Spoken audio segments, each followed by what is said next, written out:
welcome to Get Your Bell Rung, Pro Wrestling Podcast. I am KG, and with me tonight is a former NWA Southern Tag Team Champion, a former WWE referee, Wes Adams. How are you doing, my man? Hey, doing good. How about yourself? Doing good. Let's jump into it. So were you a professional wrestler before you were a referee, correct? Correct. Yeah. Right. What made you decide to go from being a pro wrestler to being a professional referee? Money. Yeah. After years of doing the indie stuff, and I finally got my shot as an extra.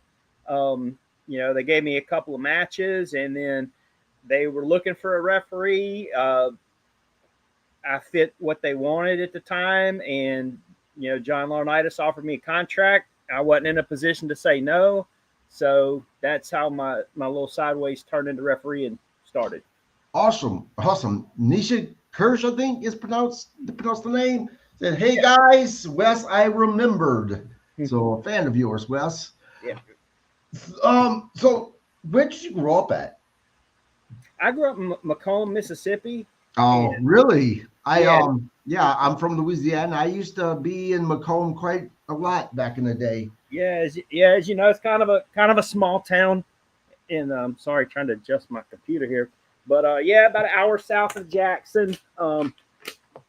Just it's one of those towns where everybody's knows everybody and everybody's business. So I was the wrestling guy in town back in the day. So Right. There was a nightclub there called the Ice House. The Ice House, yep. So people that I knew would DJ there, and I would go to work the personal security for them and stuff like that whenever they went. So I spent a lot of nights in Macomb. It can be a pretty fun place, easy to get in trouble though. You don't have something. If you don't have something going on in your life that keeps you busy or out of trouble, then there's trouble can find you over there. Right. But that's anywhere really. But now, did you play sports in high school? I did. I played basketball a little bit, very badly. Played I was decent at baseball, football, ran track. So I did a little bit of everything. I took gymnastics for 7 years from the time I was about. I think I was 8 when I started and about 15 when I stopped. And I actually coached gymnastics as an adult back in my early 20s, which was a big help when I got into the wrestling business. As far as learning body control, ways to stretch properly before doing anything, taking bumps, that kind of stuff. So that was a big plus. Yeah. At what age did you start watching professional wrestling? Very young. I don't remember exact age, but it was between 4 and 5. And because I remember the very first wrestling match I ever saw, and I still have the VHS tape of the first match I ever saw, and it was AWA Greatest Championship matches. And the first match I ever saw was Rick Martel and Jumbo Teruta for the AWA title on that videotape. Right. And then there were some other matches on there. I think Bockwinkel and Teruta, Vern Gagne and Nick Bockwinkel. But I distinctly remember Rick Martel and Jumbo Teruta match. And it was as soon as I saw that tape, I knew that was something I was going to have to do at some point, one way or another. I'm going to be in that business. Yeah. Now, was there a particular wrestler who really kind of pushed you in that direction by just seeing him on TV? That is I 100%, this is what I want to do with my life. Not really. It was the actual wrestling itself and the crowd getting into it. I had a lot of favorite wrestlers growing up, but I can't pinpoint one person that I can say that was my favorite wrestler. There's a long list of people that I liked, I watched, I studied, I stole stuff from, as we all do, and but not one particular favorite that really really stood out. Now, we all start off watching, the fans who really get into professional wrestling. We start off as fans, but there's always that one moment that just draws us in, that keeps us that lifelong professional wrestling fan. For example, for myself, back whenever I started watching professional wrestling, I was exposed to Mid-South Wrestling. That's what was in the area back then. I was a huge Junkyard Dog and Ted DiBiase fan. They were tag team then. It was when Ted DiBiase turned on the Junkyard Dog. That's the first time I really felt as a kid that emotion that professional wrestling is supposed to make you feel. I literally hated Ted DiBiase for doing that to JYD. And it was that moment that I truly became a lifelong professional wrestling fan. Did you have a moment like that for yourself? Um, I kind of always had that as soon as I started watching it, and it just got like more and more like, every time I'd watch a show, whether it was WWF, Mid South, NWA, AWA, just no matter what I watched, it was like throwing gas on the fire. It just made me want to do it more. But one match that really stood out to me is kind of, really hitting the nail on the head that made everything kind of sink in was when Bret Hart won the Intercontinental title for Mr. Perfect at SummerSlam 91, because I'd been a big tag team wrestling fan. And when my early memories, I can really start remembering stuff from when I was 7 years old, 8 years old. And, they won the tag team belts as heels, and then they dropped them. And then, the redemption story, finally winning them back as baby faces. And then they split up, and Bret goes into singles. And, watching that match he had with Mr. Perfect for the Intercontinental belt, and him finally winning it and becoming that breakout single star, that match really always stood out to me as something that just kind of was the exclamation point on, what was already going on with me as far as wanting to get in the business. That was the exclamation point, icing on the cake, if so to speak. Right. Now, what did your family think about you wanting to become a professional wrestler when you actually, because look, as kids, we see a lot of crazy shit, right? But once you actually did it, once you made that first step towards becoming that professional wrestler, did you get any slack from your parents or no, I wouldn't say, not slack. I mean, I know, I don't think deep down at the beginning they were crazy about it. I don't know for them. I've never really had a, in-depth discussion with them about it. I know the first, few years, I'm sure they thought, oh, it was a fad. He's going to go to something else. But, after, you start watching something at 4 or 5 years old and you're still watching it when you're 12 or 13, it ain't a fad. There's something, and they kind of started understanding that I looked at the business differently. It's when I turned into a teenager and, the internet age started, and I started getting exposed to dirt sheets and stuff like that. And it changed my outlook. I actually made friends with a professional wrestler who was from Tylertown, Mississippi. His name's Tony Carr, and he was in WCW, and he wrestled under his real name. He wrestled as the Shadow. I think he wrestled as Corporate Punishment, but he left the Marines and went to the power plant to train. And I would bump into him in the gym in Macomb as a 16, 17-year-old, and I would just annoy the stew out of him with questions. And but to his credit, he talked to me, he worked out with me, not showing me moves and stuff, but like in the gym, and would take the time to talk to me. And just the way he was with me really stood out to me as far as he took the time for this little kid pestering him about the business. And I think even then he could see that I wasn't just a regular, I want to be a wrestler. I'm studying it. I know what's going on.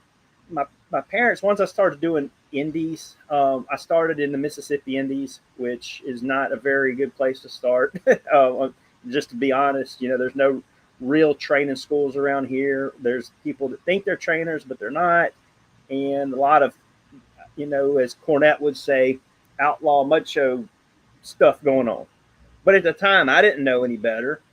All I saw was 3 ropes, 12 turnbuckles, and a ring and an opportunity. And I started, and I think it was about 2004 when I got my first break, going and working Memphis TV with Jerry Lawler, and I was working like the Mid-South Coliseum and starting to be on their TV. I think that's when things kind of started turning around, and they were like, "Hey, this might be something he's going to do for a career." Yeah. So, heel, babyface. While you were wrestling, were you more so one than the other? Well, typically, most promoters, when they would bring me in or see me, they would automatically think babyface, and I would, I was a type where I wanted to do it all. If you want me to be a baby face, I'll be a baby face. If you want me to be a comedy heel, I'll be a comedy heel. If you want me to be a serious heel, I'll be a serious heel. I wanted to be able to do everything. But typically when promoters looked at me, they saw baby face, and that's how they booked me. And that was, whatever they wanted. Right. Was there any point in your career on the indie scene that you were like, man, I don't know if I want to do this or not? Because look, a professional wrestler on the indie scene, that's not an easy life. It's not like you're making all the money in the world. No, not at all. And that's that's another thing. Like with me, and especially Mississippi, this got me a lot of heat starting out. I always looked at it as a business, and I would bring my own merchandise table. I would make sure that I would get a guarantee from the promoter, at least enough to pay for my gas and a bite to eat to where I'm not losing money. And as I got smartened up to, what fans were looking for, I started selling merchandise. And I would sometimes, there would be 30 people at a show. And at the end of the show, everybody might have got 10 or 15 bucks or not paid at all. And I'm walking out with $100, $200 because I'm selling magazines and tapes and T-shirts and figures, and nobody, back in Mississippi, especially back then, it was just, to a lot of guys, just a hobby. They didn't really have aspirations to try to make a living out of it or try to go to WWF or WCW or ECW at the time. And that's what I always wanted to do. So I was determined not to go out of pocket on independent wrestling. And I mean, don't get me wrong. There were times I did. There were times where, I would drive and I'd be out $50-$60 because I'd have to buy a wrestling license, food, hotel, plenty of times. But I have to give a shout out to one of my best friends from college. His name's Jason Deal. We met when I was going to USM. And he was going to USM for accounting, and he rode with me to a lot of independent shows and would help me drive. And he would run the merchandise table, and he would make us, good money. He made sure that we had something to eat. And there were a lot of times where he got us cheap or free hotels because he would go into a hotel and tell the hotel clerk he was doing the clown, and they would comp us a room or give us like 50% off or discount or something. So, he's still one of our best friends this day, and he really helped me out a lot back in the day as far as that end of it goes.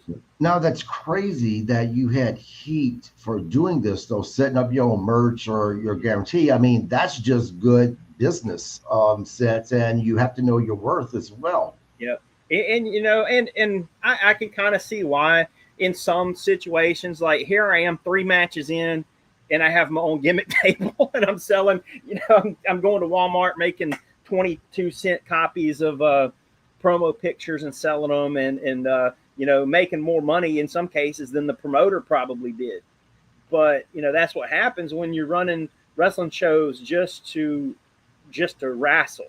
You're not doing it to build a company, build something legitimate or make money. You're just running a wrestling show just to wrestle. And that always rubbed me the wrong way. And that was part of the reason why I got heat for some of that kind of stuff. It's because, if the promotion, it can't be bothered to have a merchandise table, those fans go to a wrestling show. They want to be able to buy a souvenir. They want to be able to buy something. And if the promotion's not going to give it to them, I'm going to do it.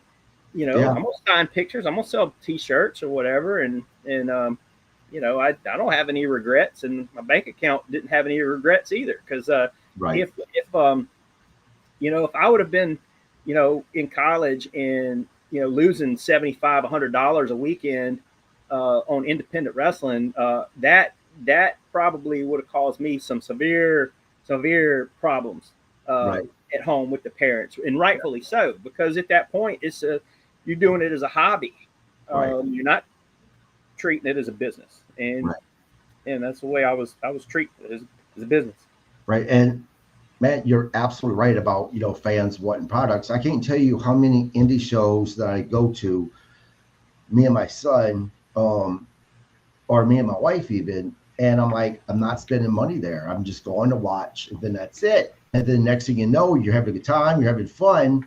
Mm. You want to spend money. You want a memory from that. I always walk away with, one or two T-shirts, a couple of hats, something.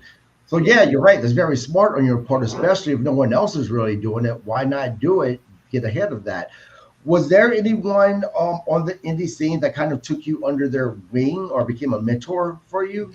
Yeah, there's a guy in Louisiana named Joe Kane, Mm-hmm. who's been around since the early mid '90s. You know, he's worked everywhere down there. He and this is funny how this came about. We did a benefit show somewhere up in North Mississippi, and he was on it, and I was on it, and we I had read about him in some of the magazines, and I'd read. I was a big magazine fan. Read a lot of magazines, wrestling magazines. I would read the Pro Wrestling Illustrated 500.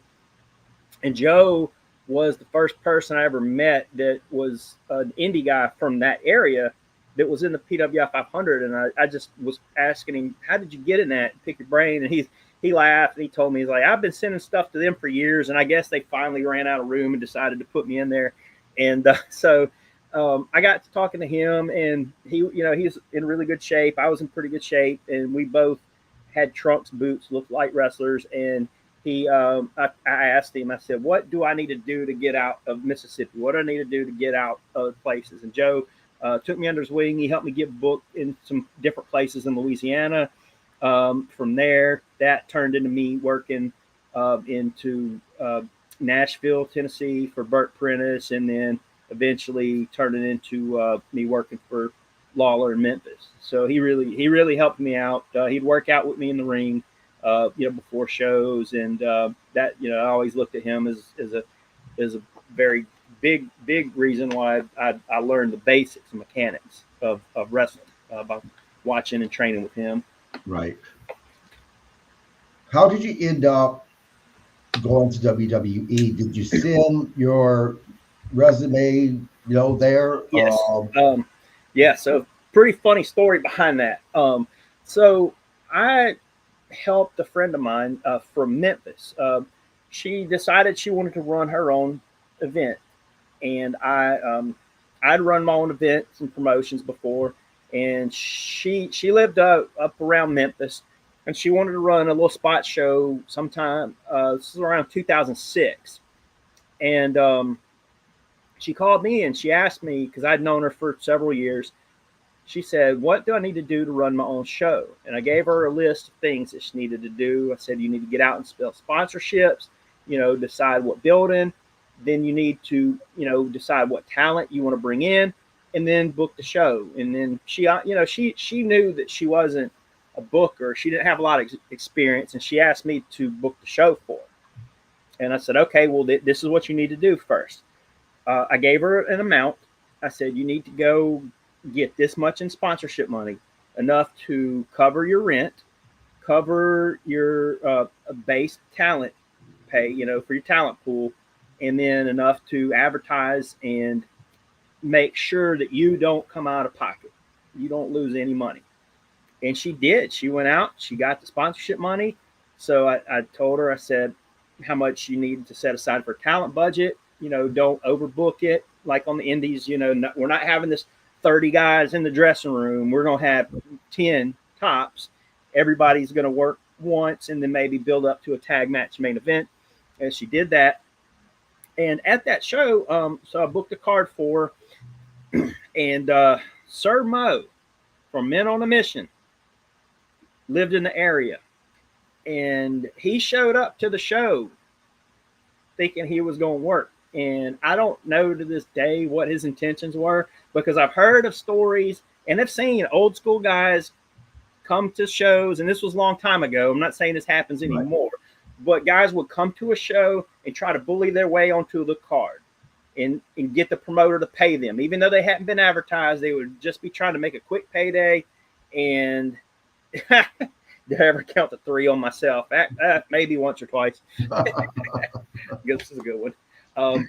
But Mo showed up. He wasn't booked. He wasn't advertised, but he showed up wanting to work, wanting to get a payday.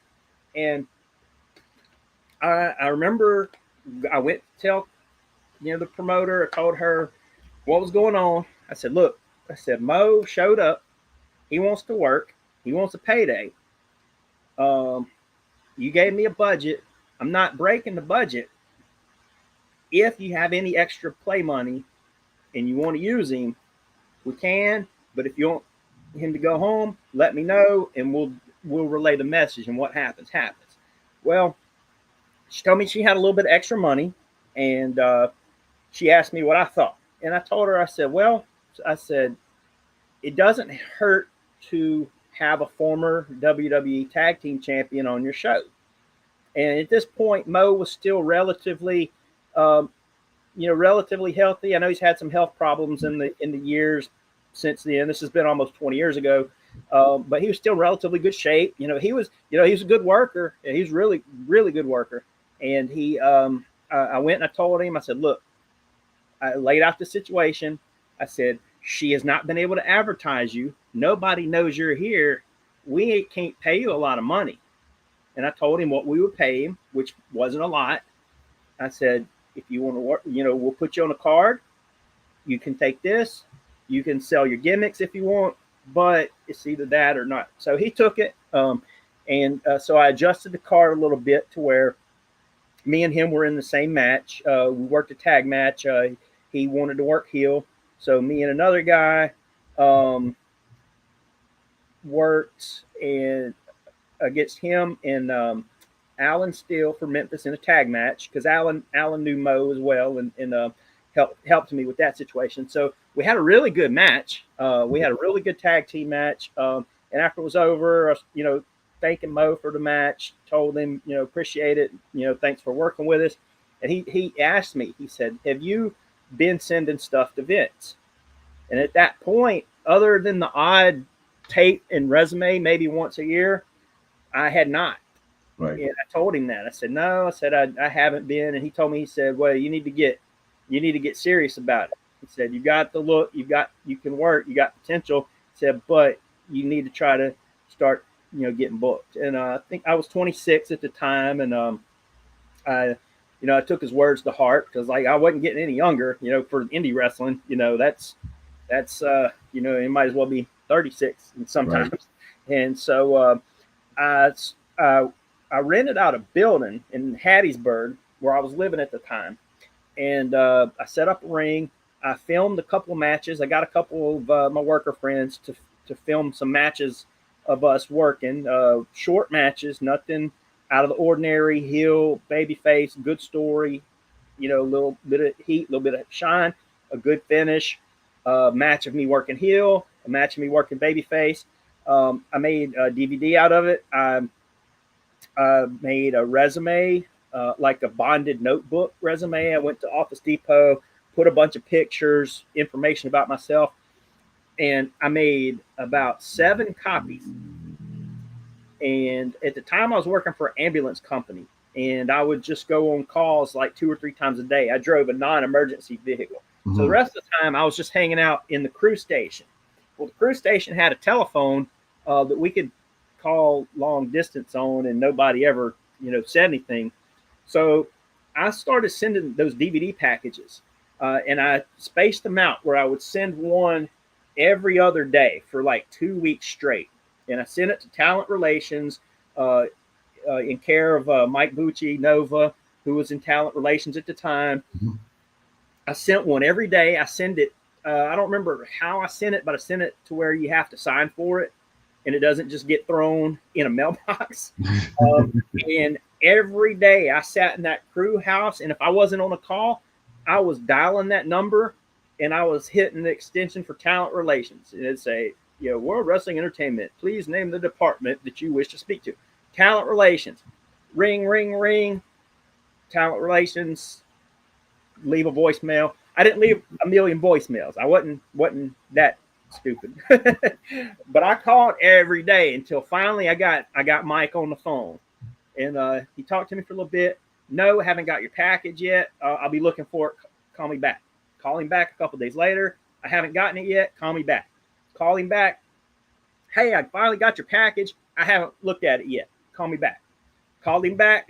Same thing. Right. And it wasn't anything personal because I know how. And later on, I'll tell you a little backtrack to that story. Finally, I got him on the phone, and he said, "Okay, look, we're setting up a tryout thing. They had started doing the tryouts before the house shows, and Steve Kern was running them. And before the house shows, they'd have about 10 local indie workers doing drills, doing matches, stuff like that. That's how Kofi Kingston got signed, because it was right about that time. Kofi got signed just a couple months before me. And he said, I want to get you in the tryout, and we'll talk about you coming to TVs. And I was over the moon. I was like, that's incredible. And so he told me call him back the next week. I called him back the next week, burst my bubble. He said, hey, I'm sorry, the tryout's been canceled. It was supposed to be in Lafayette, Louisiana. He said they're not doing the tryout. They, for whatever reason, put a stop to it. Right. And I said, oh, man. And he was like, yeah, I'm sorry, buddy. And so I said, oh, well, what about, you said something about needing me for TVs. And I heard him flipping through some pages, and he said, yes, I need you at Raw, Lafayette. I need you at Mobile, Alabama for SmackDown ECW. Gave me the times to be there. And that was my first booking as extra. And that's where I see the question, how was working Marcus Corvon? Did Monty say the pounce is going to hurt, brother? He did not say that. I still have a copy of that DVD. Perfect. So who did you face? I'm assuming these were dark. No, you said on TV. So who did you face? Who were your opponents for the TV? So my first, the first night for Monday Night Raw, I was booked on Heat, which had gone to WWE.com against. I was working with Big Daddy V, who was still doing the Love Machine Viscera. Right. I knew Viscera from Memphis, and I had talked to him earlier in the day and told him the story about working with Mo, and Mo telling me to send in tapes. And so I got put with him, and I love him to death. I love him to death. He was such a nice guy. He really did me a solid by not giving me the love hump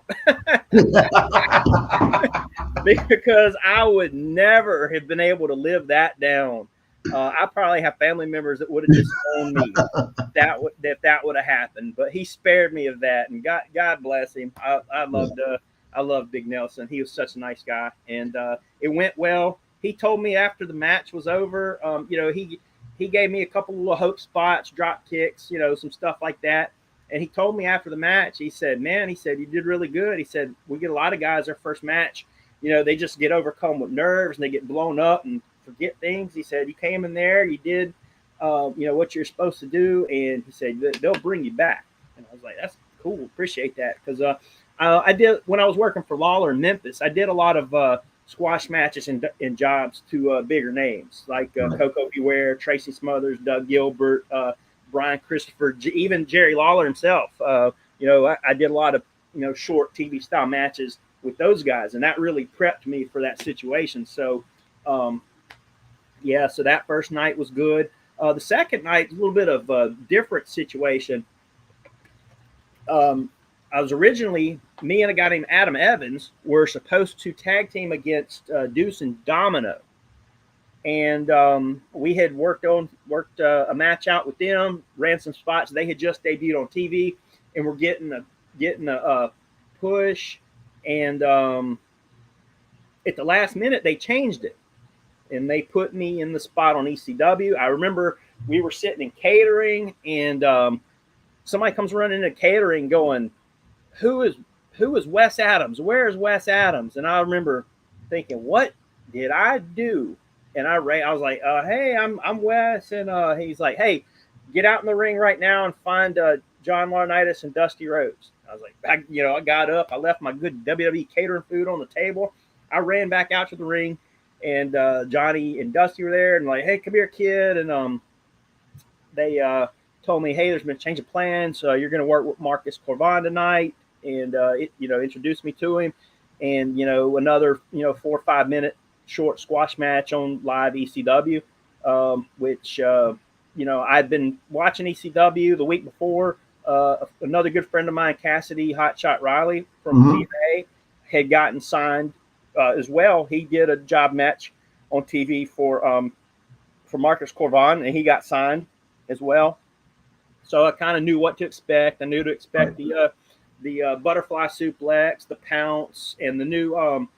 I don't know if you remember when he first came out, but he was using that weird arm bar as a submission, and that was something that Johnny was trying to get over. It was a move. I don't remember who exactly used it in Japan, but he was wanting to use that and get that over as a submission for Marcus Corvan. So he hit me with the pounce, put me in the submission, and that was that. And then after it was over, I met with John. He told me, good job, thank you, and talked to me about the referee spot. Now, before we get into you work for WWE as a referee, there's a couple of questions I wanted to talk to you about NWA. But first, my co-host on Tuesdays, the incredible Bob Cook, the Hall of Famer Bob Cook, said he did good once. Bob, you've done good more. Bob's done really good. I've seen. I don't know if I ever met Bob on the road at any point, but I mean, if you know the business, you know the history, you know who Bob Cook is, right. And you've seen him. He's worked, so glad to hear he's doing good. Paris Russell wants to say, question: what contact lenses did this use? After the match, basically, did he remove his contact lenses? I don't know. I don't know if he did or not. Because I was in the extras locker room. I wasn't in the main talent locker room.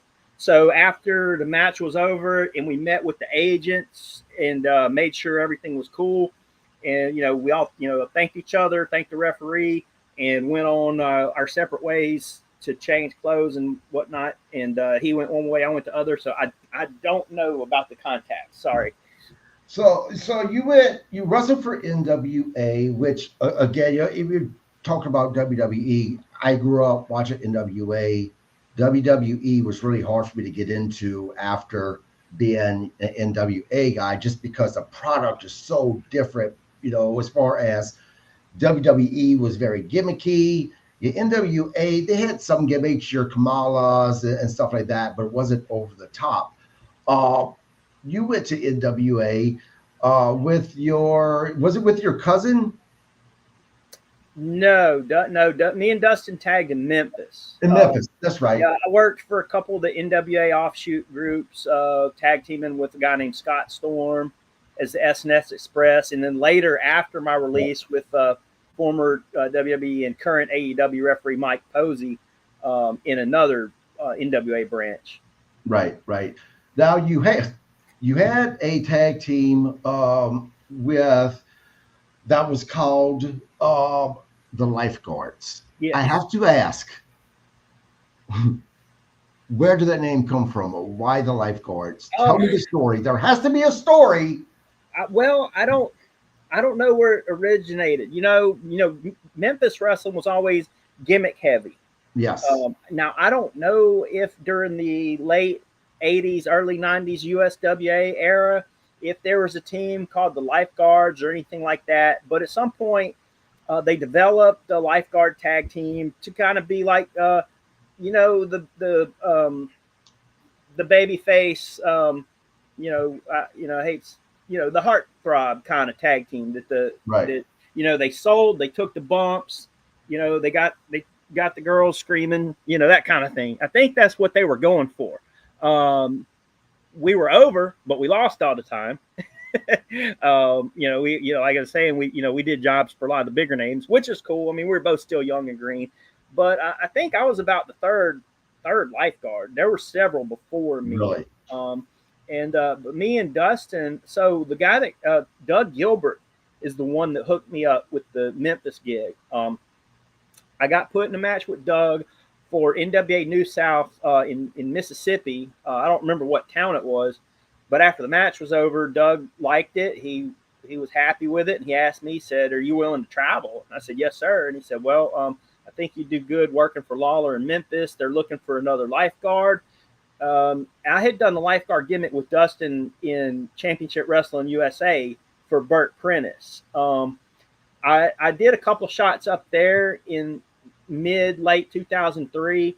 I didn't stay up there very long because that was one place where there wasn't really any money there. You weren't getting, really a good payoff on the show.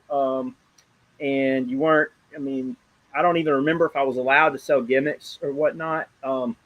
So I didn't stay up there long because that was kind of a wash. I wasn't making any money. I might have even been losing a little bit. So I didn't stay up there long. In Memphis, Doug told me what the gimmick was. TVs you don't get paid for, but they have the house shows, they have the Coliseums, they have the spot towns. You'll make money and get paid on the house shows. So and they wanted me to tag with Dustin again, who I was already knew and familiar with, and we looked a lot alike. We had a strong resemblance. We could have passed for brothers. And I went back there. We picked up the lifeguard gimmick, and just ran with it for 8 months, a year, and then it's time to move on to the next place. Now you mentioned Doug Gilbert, who was the brother of one of my favorite pro wrestlers whenever I was a kid, Eddie Gilbert.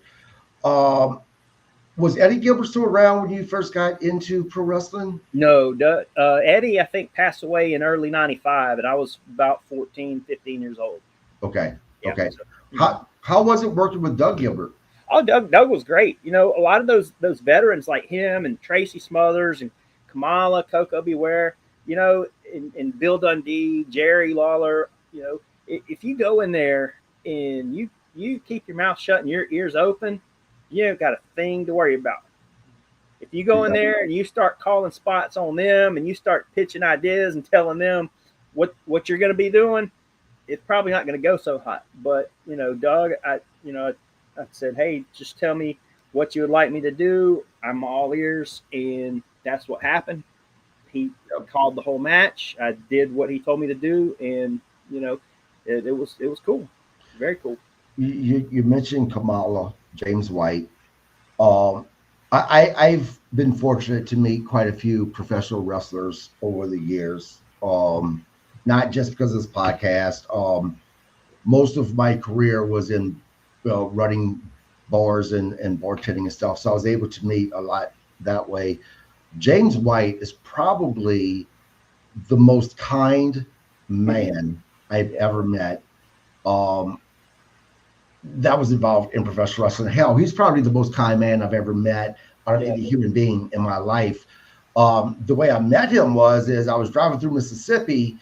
I think I might have been in Hattiesburg, actually, and flat tire. I didn't have a jack. Next thing I know, this very large man gets out of his vehicle. Lo and behold, it's James White. He let me borrow his jack, and talked for 2 seconds, and then he went on his way. Well, it was around lunchtime, and I was actually on my way to lunch, and I pulled into this restaurant, and who do I see there? James White. James White also had a great sense of humor. He got this expression on his face when he see me walk in, and he looked at me, and his words were very loudly, "Are you stalking me?" And I think I was gonna shit myself. He started laughing. He started laughing after that. Man, you scared me. Do you have any stories about Kamala? Yeah. I do actually. He, I was just telling you about how, with the veterans, you just kind of you do what they tell you. I remember coming to Memphis TV and I saw the booking sheet and it said Scott Starr lifeguard versus Kamala, 4 minutes, 5 minutes, something like that.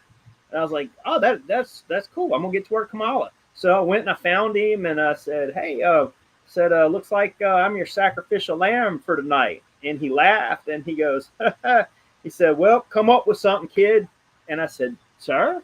And he said, put the match together and we'll do it out there. And I was like, oh, okay. And then right before I left, he said, you know the finish, right? And I said, yes, sir. He said, you got it, kid. So, he let me put the match together, which, with Kamala, you know how easy that is. I mean, you know what he does and he Right. can't do it. And that experience gave me the confidence that I needed because, I've been wrestling about 3 or 4 years at that point. I knew I had ability and potential. I could be carried to matches, but I wasn't at the point yet where anybody was really trusting me or having me call spots or put matches together. He showed faith in me by letting me, kind of put the match together. And knowing wrestling and history like I do, I knew what he did. I knew the thrust kick spot. I knew the chop spots. I threw something in where I said, look, what if you had me in the corner and you got mad because, with the lifeguard gimmick, we had the sunscreen on our nose. I said, since you wear makeup too, if you rub that off of my face. And he was like, oh, yeah, I like that, kid. And, gave me a little hope spot. I think I hit him with 2 drop kicks. He swatted the third one, hit me with the big splash. And, it was simple, and Right. he was very complimentary of the match. I don't have it on tape. I wish I know it's floating around out there somewhere because it was Memphis TV. It was a live TV, I believe. I'd love to see it out there somewhere, but that really helped me out a lot. Isn't Memphis TV part of the library for WWE? That version I do not think it is because that was the Corey Macklin era. That was 2002, 3 to about 2008, I think it was. Right. So it was different.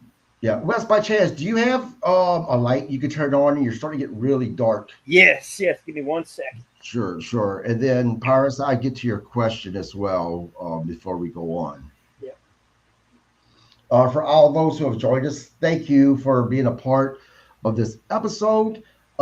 Please click the subscribe button. I always have great guests coming on. I do reviews. I will be leaving Thursday for Vegas for the Cauliflower Alley Club reunions, their 59th annual reunion. There's going to be Mick Foley there, Natalia. She's going to be there. Nick Foley's actually going to be getting roasted, so that's going to be a lot of fun. But I'm going to be doing live podcast here and there, interviewing different people who are at this event, as well as I will be doing a live podcast at the On the Fly event. So subscribe so you guys don't miss any of that. So I want to talk to you about the NWA Southern Tag Team Championship that you and Scott Storm actually carried. This is one of my favorite questions to ask because you get so many different answers. There was Dark Side of the Ring with superstar Billy Graham. And he considered, and Bret Hart as well, they considered having that belt such a privilege and honor because it was the company, the promotion, relying on you to put asses in seats. They also took it personal when they had to drop it. Where did you fit in that with having the a championship belt?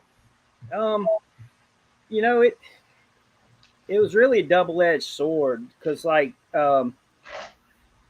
sometimes it could drag, like with the NWA New South tag team belts, it could drag you into situations that you wish you weren't involved with or politics that you wouldn't normally be involved with. It just depends on the company.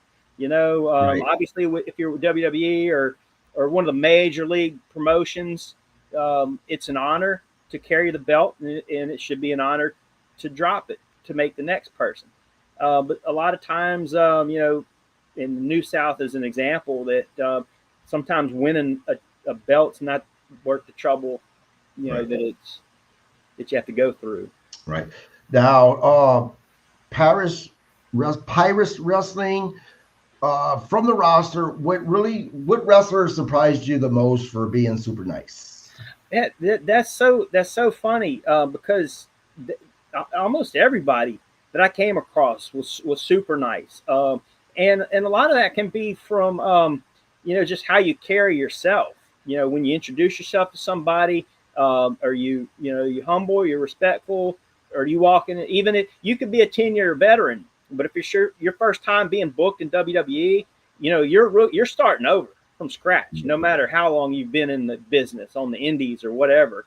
And if you approach people like that and they can see that, then pretty much everybody's going to be nice. It's only,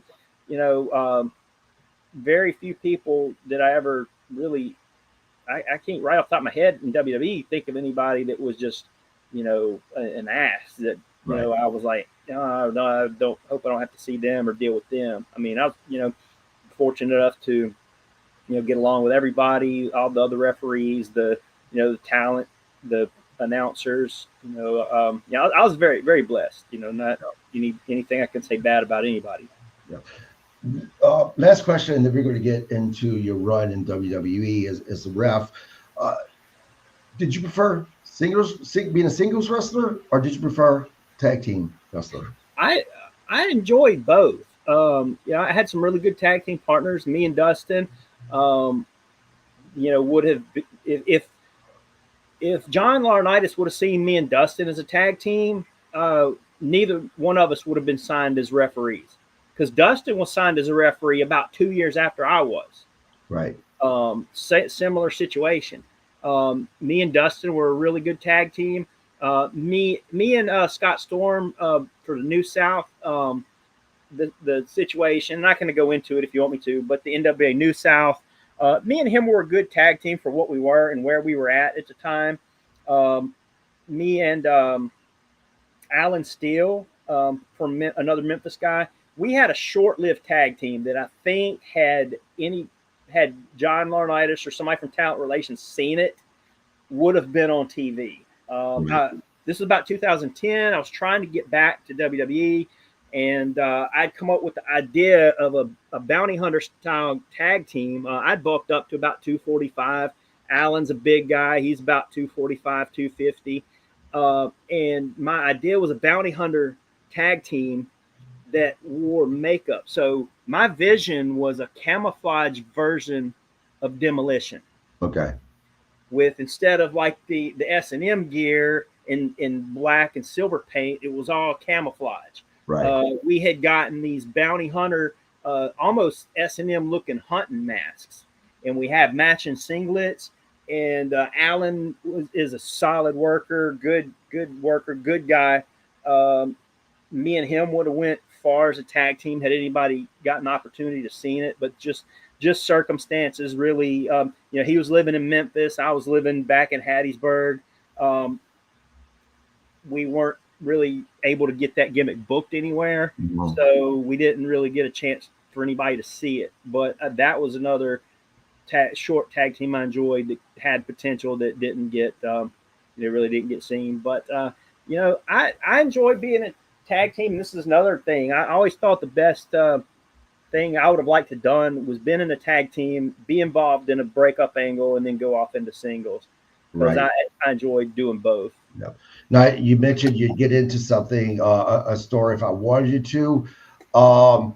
I'm good with it. We're about 50 minutes into this podcast. I usually try to keep it an hour just for the guest. I'm good with going over an hour if you are. So if you want to tell it, you can. Oh, I'm good. I'm good. I'm on your time, man. I'll go as long as you want me to. Well, go ahead and tell the story. We can always just real quick, like with the the NWA thing back then, and that was kind of what I call I might get heat for saying this, but almost the pyramid scheme era of the NWA. You know what I mean? Like when you give them money to use the NWA name, you give them a piece of your your gate. You can book, that kind of stuff. Right. And, just, I don't know. It just was always, some of it was kind of sketchy to me. And then you'd have, local indie guys that have never left the one town running all over the place saying, oh, I'm the NWA champion. I'm in the NWA.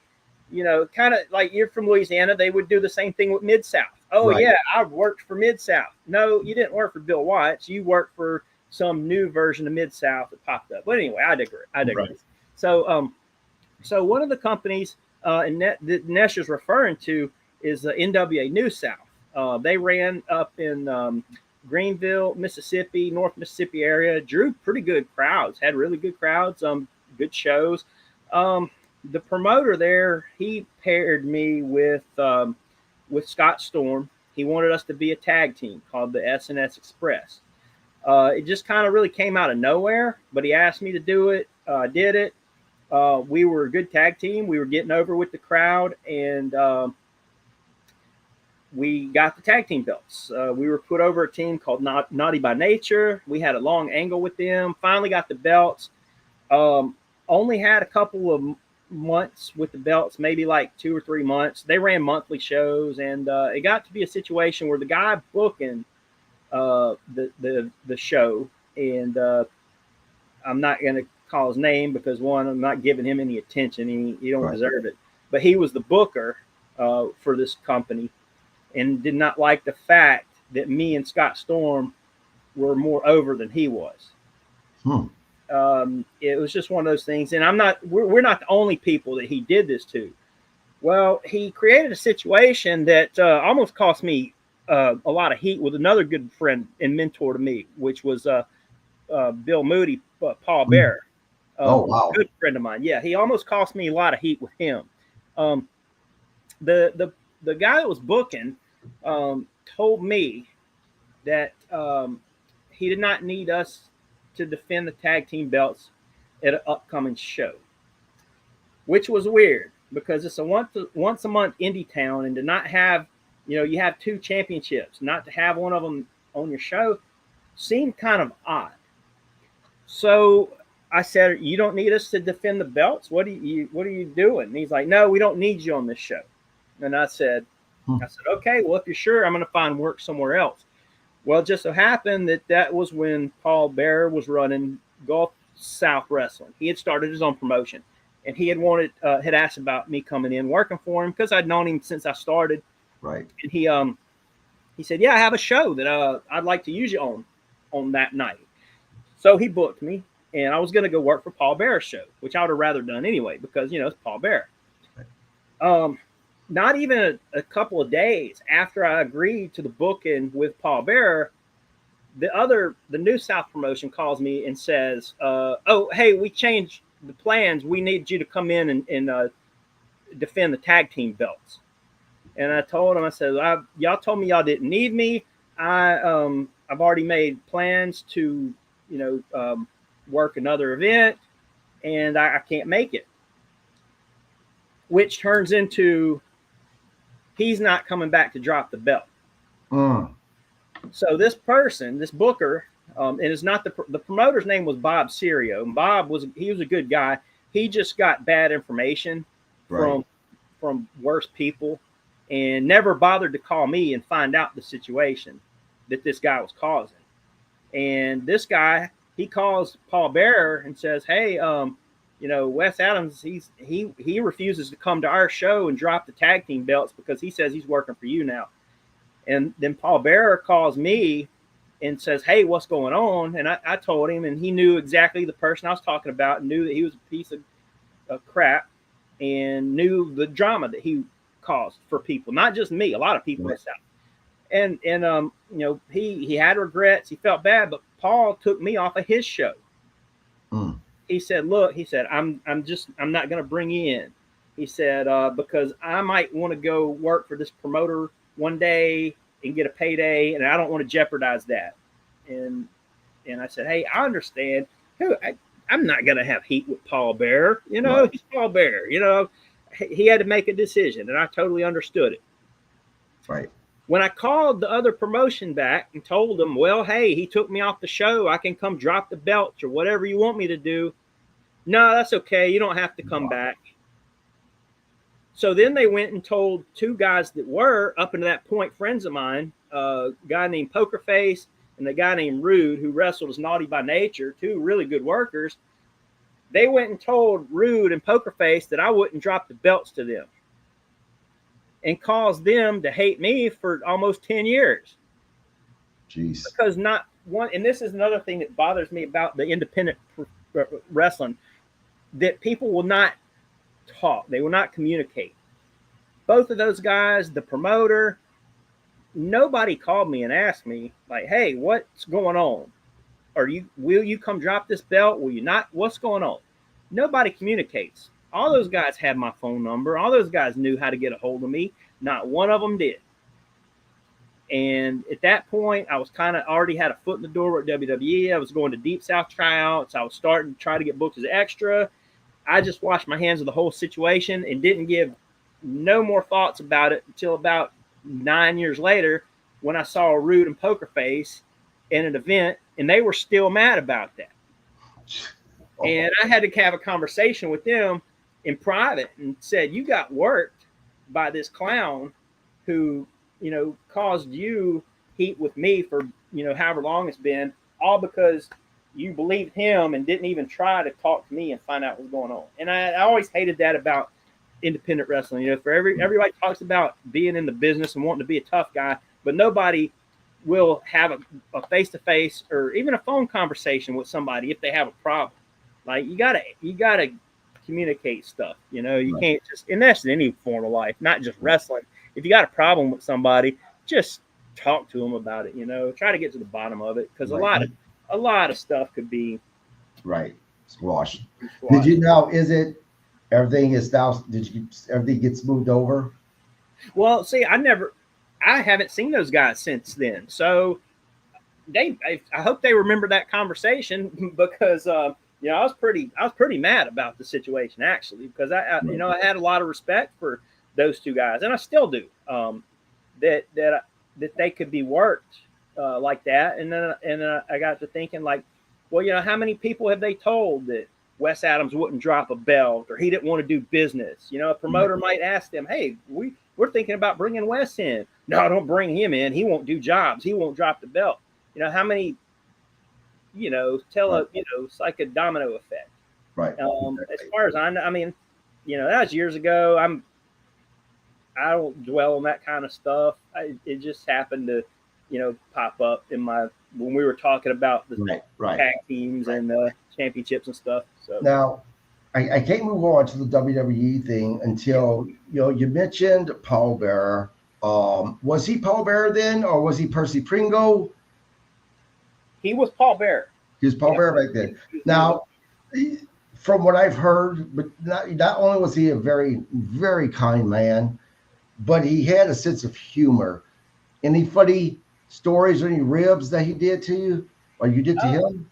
No, I wasn't a big ribber. I didn't, I would rib a new guy occasionally, but nothing like, nothing out of the ordinary. I certainly didn't rib, a name like Paul Bearer or, somebody way above me on the food chain.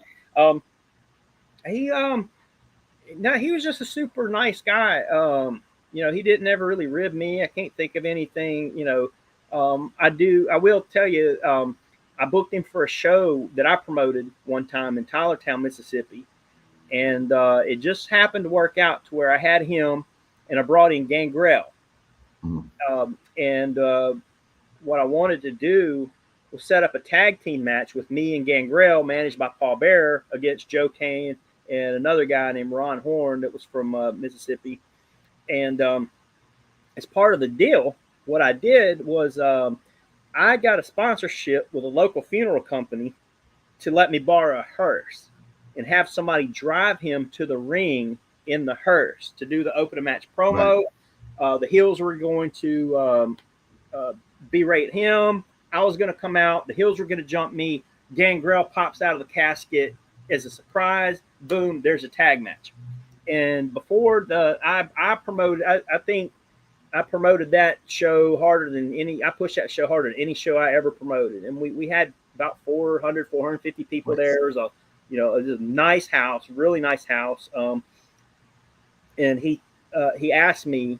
It was outside in like a rodeo arena, and I remember he said, "Hey," so he called me Wesley. He said, "Wesley, Wesley, let me tell you something, Wesley." That's my wife, by the way. Yeah.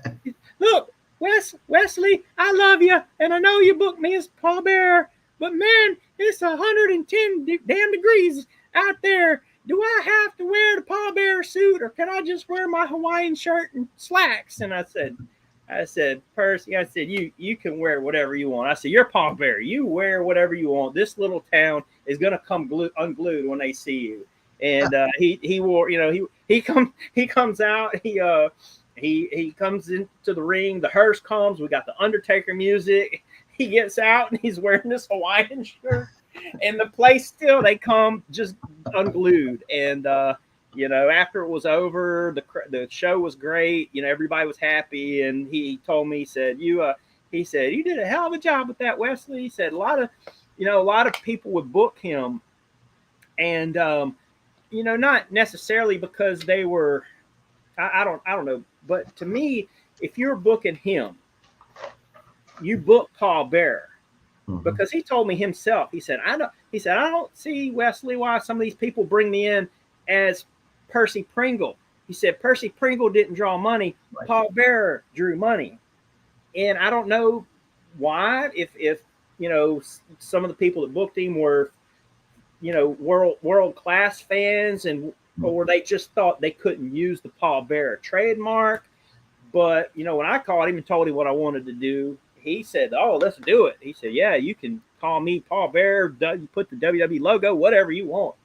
And so I never understood that. Why would you use him as Percy Pringle when Paul Bearer is what's going to draw money? Right. But yeah, he would always give me criticism, feedback on shows I promoted and worked and everything. Always appreciated that. Yeah, that's some awesome stuff, man. Let's move. I know we talked about WWE a little bit, but let's move into WWE now. At the time that they approached you to become a referee, I know you said you took it because the money was better, but was there a part of you that was disappointed because you were a professional wrestler? Absolutely. Because I was 26 at the time. I was just starting to become comfortable in the ring. Yeah, big part of me. But I couldn't really let that show. Because I didn't want to come off as ungrateful, right? For the opportunity, because at that time, TNA was not really, they were still kind of trudging along. AEW wasn't a thing. Nobody was really getting.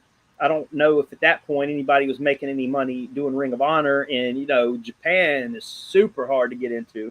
Right. So when they presented me when Johnny presented me with the referee opportunity.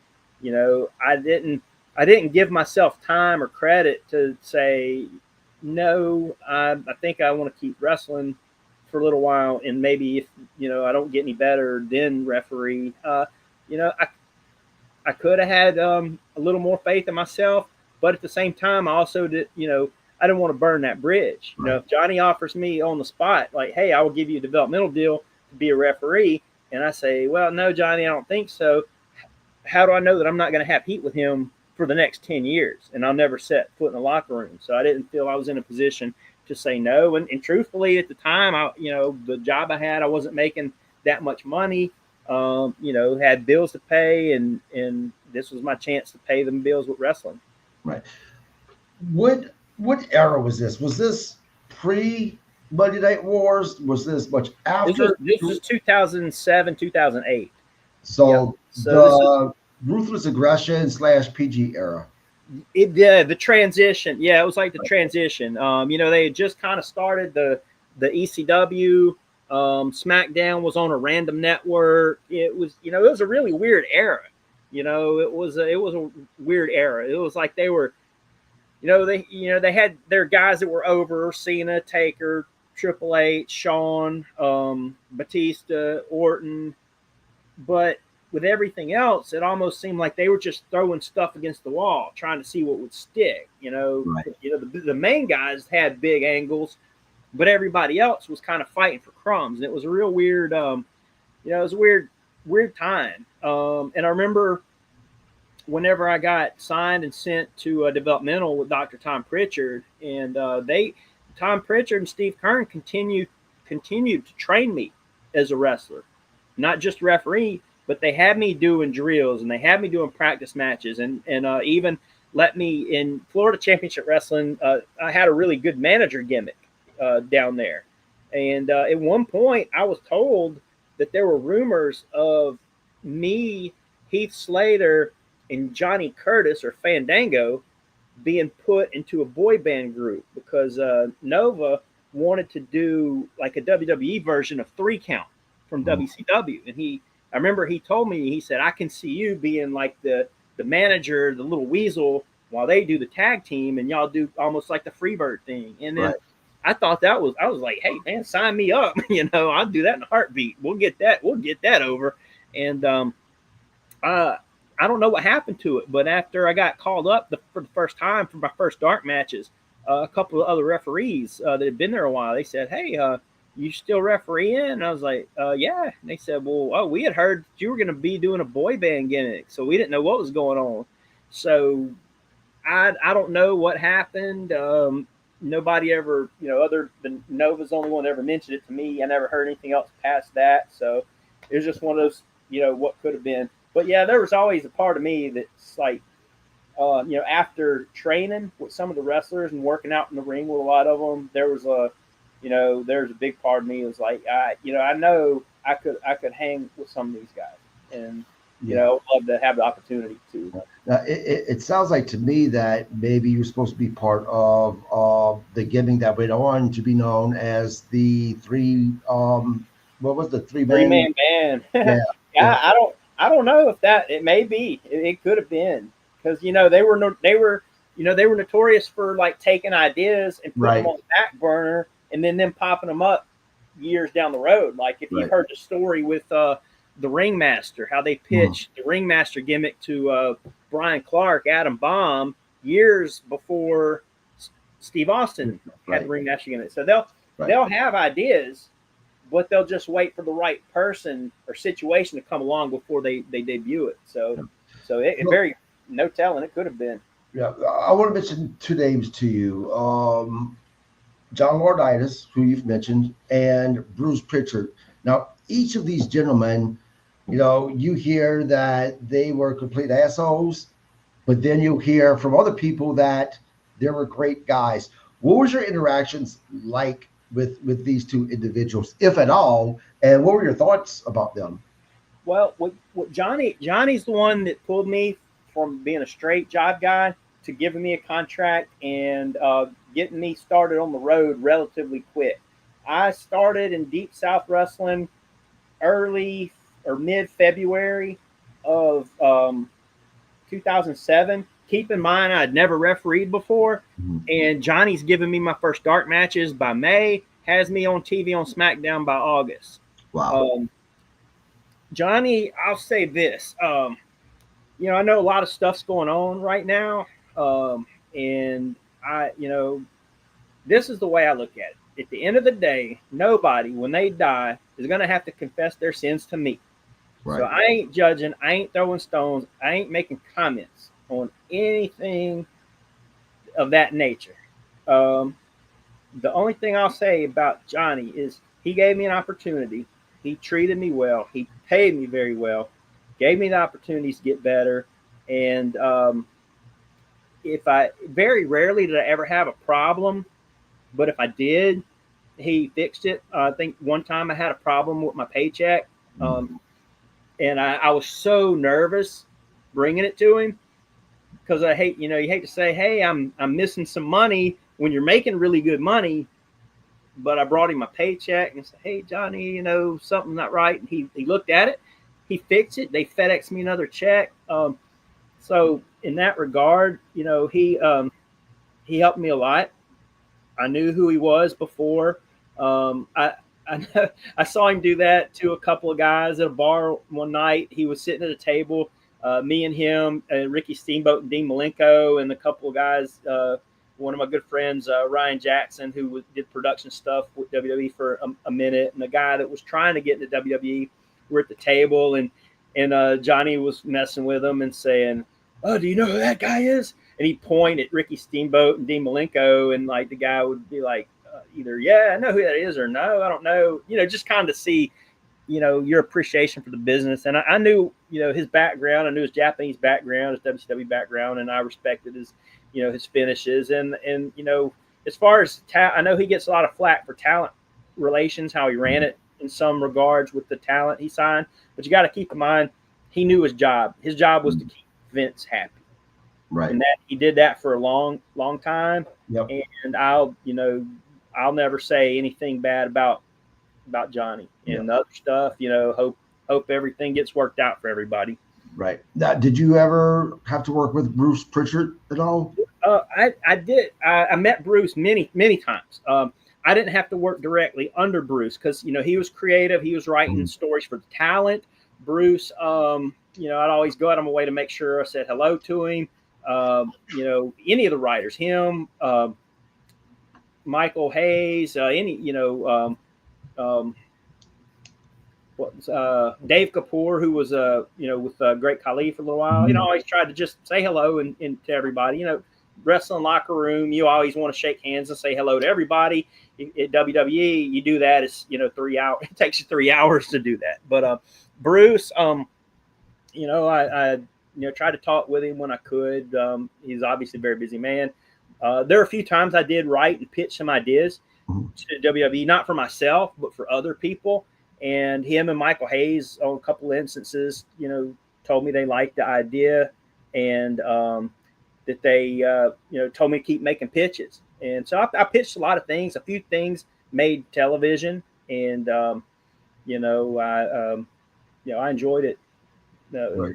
Enjoyed it a lot.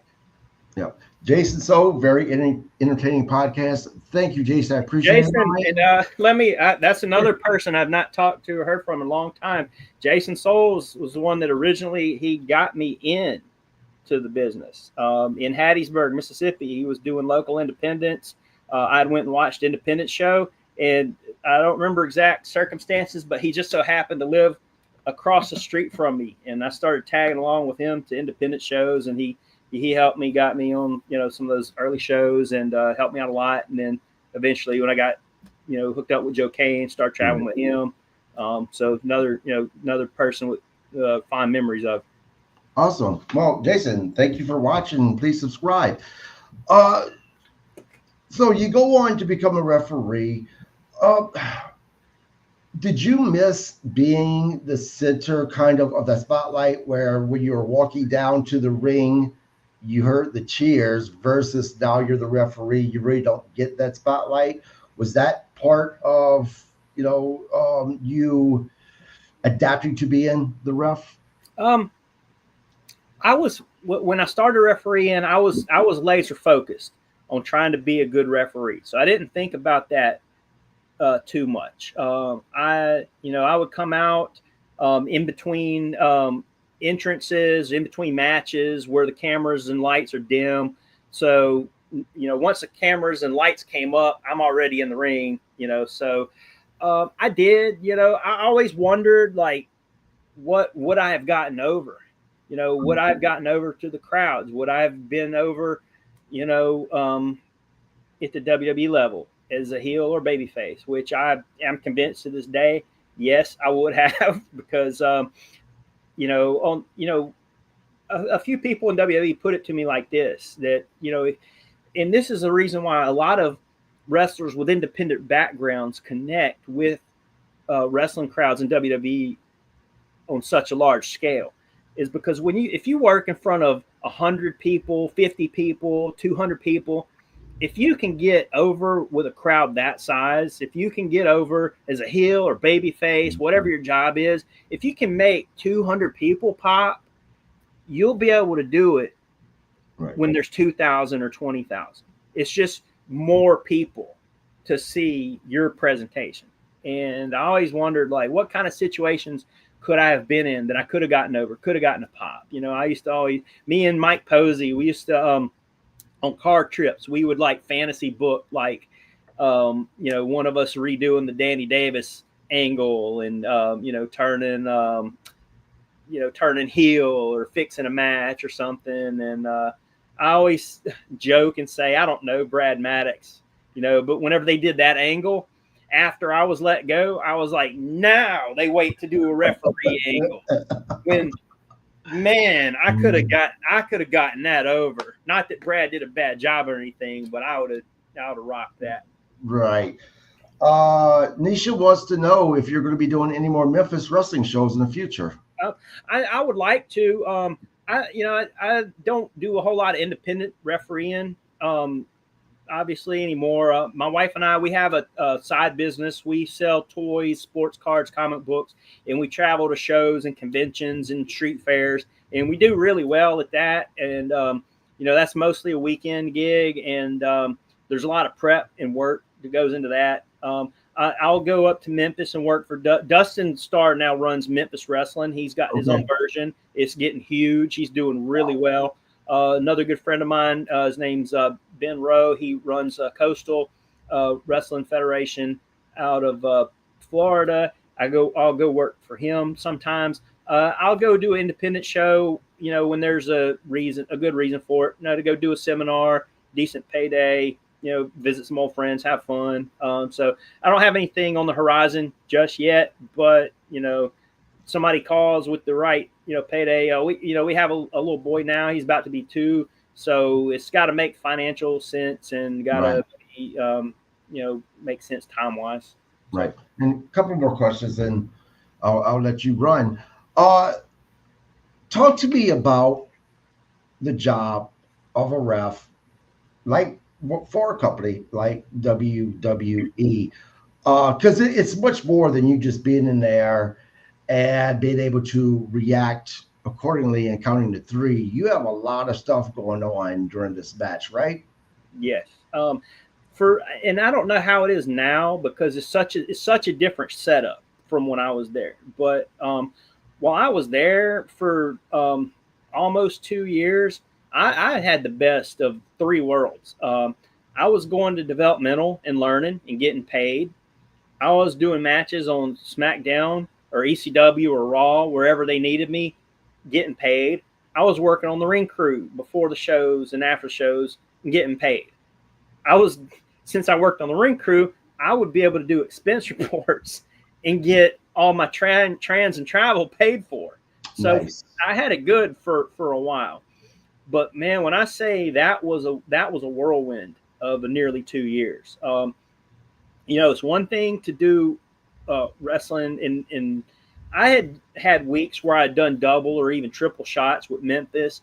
But to work a full 6-7 day week schedule, international tours, pay-per-views, that kind of stuff, that really tests your love for the business, and that really sees if this business is for you. I would go to FCW on Wednesday, Thursday, Friday.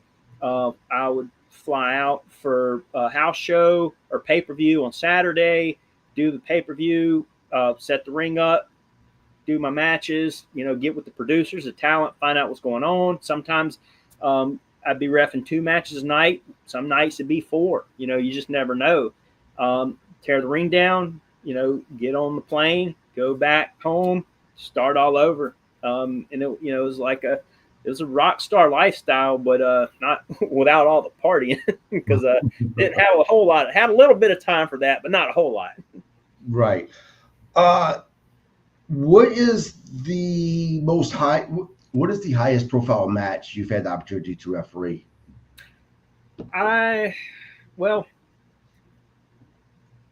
guess it depends.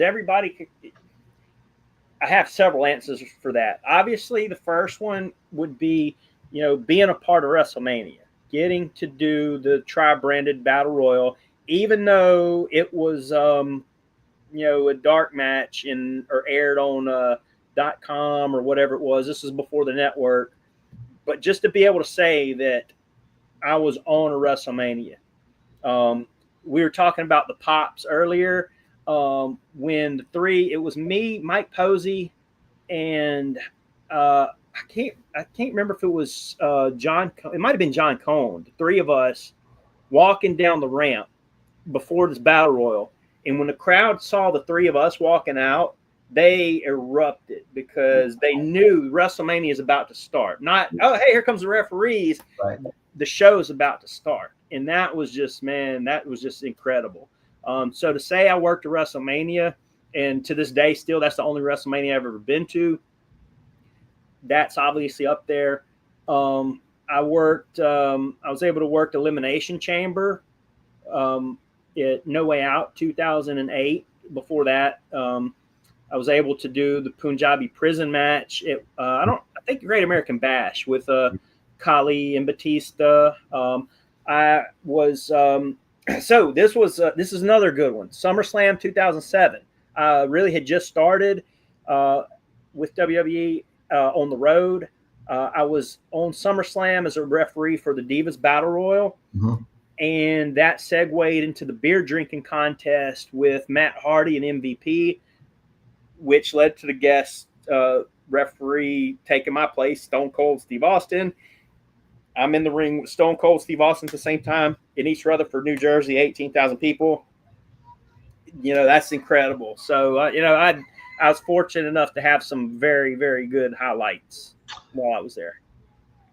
Have you been involved in a situation where you're counting your 3 count, the guy's supposed to kick out, he doesn't kick out, so you end up doing the 3 count, which throws the match? If that's the case, who did it involve, and tell me about it? That's what led to my getting released. Wow. Yeah. So the day of this event, right before doors open, actually, I think doors weren't opening. It's a very bittersweet day because Johnny called me into his office, and I got a message, hey, Johnny wants to see you. I go to Johnny's office, Taker's in there, Scott Armstrong's in there, and I was like, oh, man, have I done something? Am I in trouble? And Johnny's like, hey, come in, sit down. It's like, yeah, hey, what's going on? I shook everybody's hand like you always do, and Johnny said, hey, how long you been going to FCW? And I said, about, a year and a half, and he goes, and how long have you been working on the road? And I said, well, about almost the same amount of time. And Johnny goes, well, he asked me, he said, what's your downside that I gave you? And I told him, and he goes, well, he said, as of today, you're full time. You don't have to go to FCW anymore. You're going to be full time. I'm going to get you a new contract, and you will be full time ECW referee. He said, we're going to switch you and Scott Armstrong, and congratulations. Thanks for the hard work. And I was ecstatic. I shook everybody's hand. It was an honor for Taker to be in there, because, he's Undertaker, the day he, the day I learned that he knew my name, that was a big day for me. He, at the end of a tour, I shook his hand and said, hey, it was my first international tour. And he was the main event every night. And I said, hey, just wanted to say, it's an honor to do my first international tour with you. And he shook my hand. He said, thanks, Wes. I'm sure we'll be doing a lot more. And I was like, yes, sir. And then I'm like, Undertaker knows my name, man. But then this is where it all turned haywire. After we had that meeting, Johnny said, let's go ahead and change tonight. So me and Scott had both already been with the agents and producers for our matches. I was supposed to do SmackDown. He was going to do ECW. Doors are opening. Dark matches are about to start. And there was like a lot of scrambling going on. So we get, I do the first match I had on ECW. No, I don't remember who it was. I think it was Evan Bourne and somebody. That went on with no issues. I was given the main event, which was Miz and John Morrison against Matt Hardy and Mark Henry. They were building the angle for SummerSlam 2008 title match, which was going to be Mark Henry and Matt Hardy. At that point during the match, Matt Hardy was supposed to hit John Morrison with a side effect from the top rope or second rope or something. Miz was supposed to run in and break up the pin, which would lead to Mark Henry coming in, hitting the finish, go home, 10 tension between Mark and Matt. When Matt hit John with the side effect, John kind of got knocked loopy a little bit.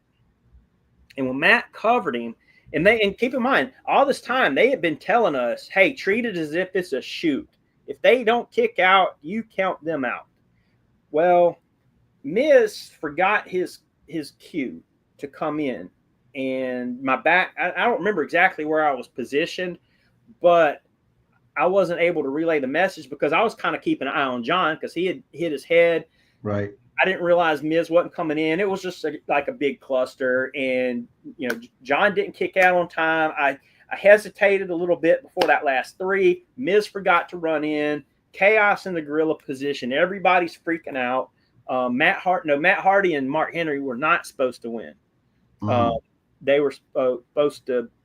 Miz and Morrison were supposed to squeak by and build more tension. And after it was over, I never even got the chance to get yelled at or cussed out by Vince. From what I was told later, he just threw his headset down and said, "Fire the ref."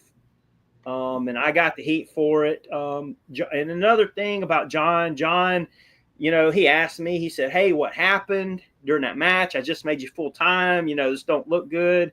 And I told him, what happened. I said, "I apologize. I had mess ups before. Obviously, I was a green referee, but right. nothing of that magnitude." And right. At the time, and it was so funny because they didn't hardly care about ECW, and right. now I'm getting fired over a brand that they weren't really, right. ECW is supposed to be and what they turned it into.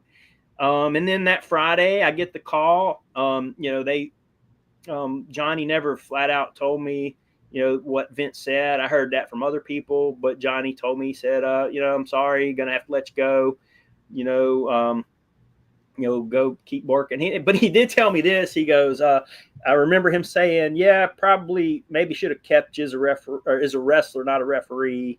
He said, "Go back, start wrestling again, and we'll see about bringing you back." And then, so went back to the indie thing, and they would bring me back here and there for extra stuff. Or one time they brought me in to be the bunny on the Rosebud tour for some house shows down south. Yeah, and every time I would go back and I'd have a little tryout match or cut a promo, and they would tell me how good it was, and they were thinking about bringing me back. And this went on for 5 or 6 years, and then I get to where I'm 34, 35, and I'm like, you know what? Hey, I'm not going back full time. I got to do something, So I, got my teaching certificate, started teaching, and right. yeah. So, but wouldn't change anything from where I'm at right now. Right. So my question about that though is, why didn't the Miz or someone step in to say, "Hey, that wasn't Wes's fault. I missed my spot"? I don't know. I mean, there's no telling. Like, somebody very well could have, and I'd never heard about it. I never personally, faulted Miz or Morrison for that, because a lot of people are always looking for a reason to hate the Miz, always. And anytime I saw or heard somebody like trash talk, "Oh, he forgot his spot, it's his fault," I never looked at it like that, because you got to remember, at this point in time, Miz and Morrison they're starting to get over. Finally, right. It took Miz several years to get over, and he's just now starting to get over. They've got him and Morrison on every ECW, every SmackDown. They're doing pre-tapes. They're doing their dirt sheet web show for WWE.com. They're busy. Those two guys are getting pulled in every which way imaginable. And you can't fault the guy because he forgot a spot. Right. With all that they had going on, that was probably I think this might have been, I don't know if they had the tag team belts yet or not, but they would have had to work a match on SmackDown too, and they were trying to get over with the Office, and he forgot a spot, which can happen to anybody, and it just unfortunately happened to be something that cost me a job. Right. Last question, and I have to ask you this, else people want you to ask them. Have you, while you worked for WWE, was there a point that you were able to have any interaction with the man himself, Vince McMahon?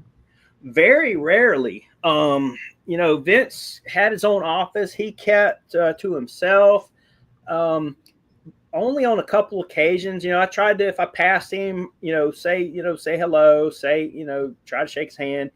As far as an in-depth conversation, not really. I remember one time he gave me some tips. I'd refereed a match between Khali and Tommy Dreamer, and Vince passed me in the hallway, and he just spun around and he said, "I want you to get more aggressive, like boxing referees. Get in there and split them apart." And I said, "Yes, sir, I sure will." And then one time I had to go in his office with Barry Windham, who was another favorite of mine. I was a big Barry Windham fan, and I loved it when Barry was a great agent to work with.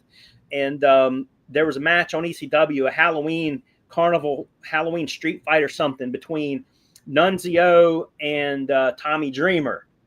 And it's online. You can find it on YouTube, where Tommy Dreamer is dressed up as Paul Heyman and Nunzio is dressed up as Dracula. Sure. Yep. And the run sheet said Halloween Carnival Street Fight or something. And I go to Barry and I said, "Hey Barry," I said, "What's a Halloween street fight? What's the rules?" And Barry looks at me, he goes, "I don't know, kid, but we're gonna go find out. Come on." So me and Barry go into Vince's office, and Vince is sitting there, and he's got a protein bar, and he's like, "Oh, hello guys, what can I do for you?" And Barry goes, "Hey boss, what we got this match on ECW. It's a Halloween street fight. What's the gimmick? What do we do?" And he goes, "Just treat it like any old hardcore match. Anything goes." And I mean, it was like he was on camera. Right. And like, okay, say less. And that's what we did. So, Yeah. but he was an odd one. I hate that, I would have gladly taken the cuss out, for what happened. I hate that I didn't even get that. A lot of people got that, before getting fired or just missing a spot. He pull them to the side, he cuss them out, he tell them what they did wrong. You've heard the saying, "You've smeared shit on the business." I didn't even get that. So I mean, Right. but Right. it is what it is. He's Vince. He's a Right. Do you keep in touch with any of the boys or anyone? I keep in touch with a few of my referee buddies. Occasionally I'll hear from Kofi or Heath Slater, or I was good friends with TJ and Harry, TJ Wilson and Harry and Natalia, and I text with Harry and TJ every once in a while. Other than that, man, it's a completely different roster, and completely different setup. Like for several years afterwards, like if they were in the area, I would drive and go backstage and visit. Nowadays, I don't, they could come here next week. I don't know if they'd let me backstage and visit because nobody knows who I am anymore. So, Right. I mean, yeah, I get to see, I'll see Natalia, in a few days, in Vegas for the CAC California Club Union. Oh, please tell her I said hello. And I miss her and TJ and Harry. They were good people. We all started in Deep South at the same time, and they were, you always were drawn to people who appreciated the business, and they're the hearts, their background needs no explanation. Right. So it was always great to work with people who appreciated the business like you did and had that respect and for tradition and things like that. So I always have fond memories of the Hearts. Yeah. Well, Wes, man, I can't tell you how much I enjoyed our conversation today. Thank you for staying for an hour and a half. I'm sure that we could keep going for another hour and a half if you wanted to. Love for you to come back on anytime you want to. I would appreciate that. And good luck in your future endeavors. You're a teacher right now at a college, community college. Mm-hmm. Yeah. So what do you teach, by the way? I teach GED classes, so I teach a little bit of everything. Awesome. I mean, that itself has to be fulfilling as well to help others succeed. So, but yeah, thank you again. Hey, thank you for having me. Enjoy this conversation, guys. Don't forget to subscribe. Don't forget, tomorrow at 7:30 p.m., we will be doing the review of Monday Night Raw with Bob Cook, myself, Mark and Gerald. Until then, you guys have a great week. Thank you, Wes. Thank you.